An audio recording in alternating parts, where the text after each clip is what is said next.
আসসালামু আলাইকুম। আপনারা যারা পেঁয়াজ ছাড়া সবজি বড়া খেতে চাচ্ছেন তাদের জন্য এই রেসিপিটি। আমি এখানে পেঁয়াজের কালি আর পেঁয়াজের পাতা কেটে নিয়েছি পরিমাণ মতো। এখানে মরিচ কেটে নিয়েছি কুচি করে, আর এখানে পাতাকপি নিয়েছি।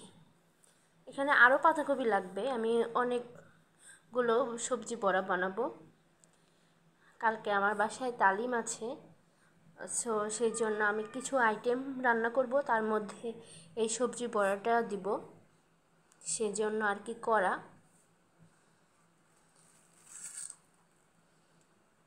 এখানে আমি আরও মিশিয়ে দিব।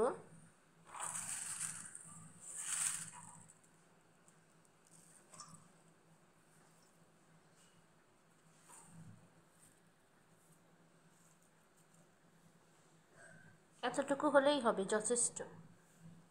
তারপরে আমি আর উপকরণগুলো মিশিয়ে নেব।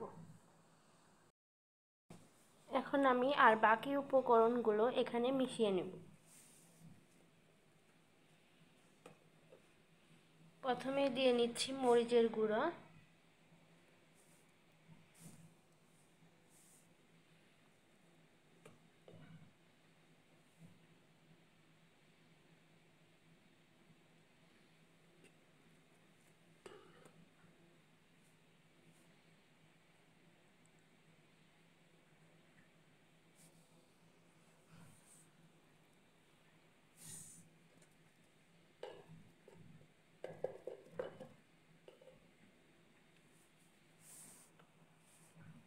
তিন চার চামচ দিয়ে দিয়েছি এই চামচের উপর উঁচু উঁচু করে। তারপরে দিব ধনিয়ার গুঁড়া,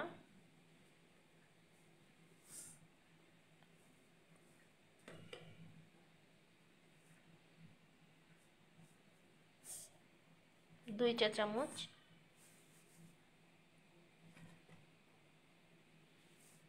হলুদের গুঁড়া 1.5 চা চামচ,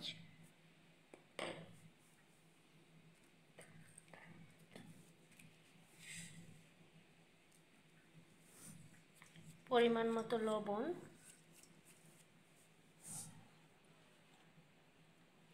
আদা রসুন আর জিরা বাটা,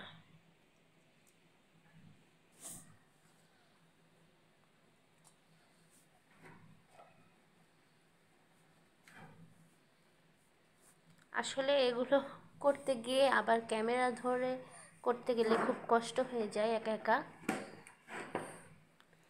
যেই জন্য আমার আরও অনেক কিছু রান্না করি, যেই জন্য ভিডিও করা হয় না।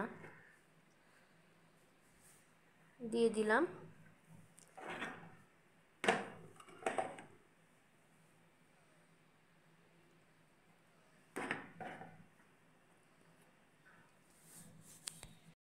এখন এখানে পরিমাণ মতো আটা নিব। আপনারা চাইলে চালের গুঁড়ো দিয়েও বা ময়দা দিয়েও বানিয়ে নিতে পারেন, বা বেসন দিয়েও বানিয়ে নিতে পারেন। আমি আটা দিয়ে বানিয়ে নিচ্ছি। এখানে আমি 2 কাপ আটা নিয়ে নিব। তারপরে ভালোভাবে পানি দিয়ে মিশিয়ে নিব। পানি দিয়ে মিশানোর আগে মচমচে করার জন্য এখানে আমি চিনি নিয়ে নিব। চিনি দিলে এটা মচমচে হয়। তার 1 চামচ চিনি আমি দিয়ে দিলাম।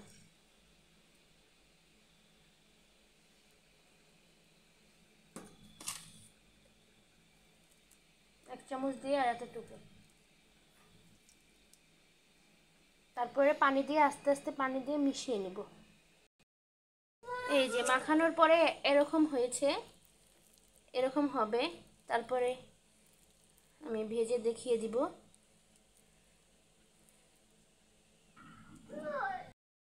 এখানে আমি পর্যাপ্ত পরিমাণে তেল দিয়ে নিয়েছি। মিডিয়াম টু লো হাই আছে রেখে গরম করে নিলাম। এখন একটা একটা করে দিয়ে দিব। এরকম করে নিয়ে এভাবে ছেড়ে দিলাম। গুলো দিয়ে দিয়েছি, একটু পরে উল্টিয়ে নিব। আমি একবার উল্টিয়ে দিয়েছি, আবার কিছুক্ষণ হতে দিব, পরে আবার উল্টিয়ে দিব। এটা হয়ে গিয়েছে, এখন উঠিয়ে নিব। ভাজাটা এরকম হয়ে গেছে, দেখুন কতটা মচমচে হয়েছে। ভাজির সবজি যত চিকন করে কাটা হবে তত বেশি মচমচে আর স্বাদ হবে। আমি যদিও একটু মোটা করে কাটছি, তারপরে আলহামদুলিল্লাহ অনেক ভালো হয়েছে।